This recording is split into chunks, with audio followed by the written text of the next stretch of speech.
Grabe, sayang yung isa kong account. Grabe, meron pa naman ako nag-viral na video doon. Yung Rapstar. Ay nako, sayang. 2 million likes yun eh. Kaya naisip ko na lang, gagawin ko na lang siya ulit. Kakantahin ko, pero ngayon lalagyan ko ng twist.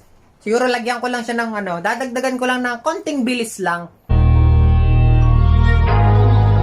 Di nyo na pwede masisi kung ba't ganito. Ginaganapan ko lang na natural. Tsaka inagkatan ko na mautal nila. Ba't sunagal ginapang minahal? Katagalan natuto na ko nung tumagal. Tsaka alam ko naman na inaabangan na. Sa natabangan yung papakawalan para di naabangan. Kaso nga lang palaman na batang alabang. Kinalakihan na galingan kaya nakasanay ako makabuo na maduin. Di ko na malay na palay. Nartay patay ako na pailing. Mga nanawala di ko pwede biguin. Di ko pwede pakataan na pidin. Mga tinga na kailangan busugin ko pa din kahit kapasad na nakalitain. Ano ko na ba? Mata na nagbabantay kung paano ako sasablay. Matyagang nag-aantay kung kailan ako tatablay at lalaylay. Yung mga laway na makita ako na mahina. Umay na manirang alay na manghila kasi nga walang pinakitang hindi pa matay.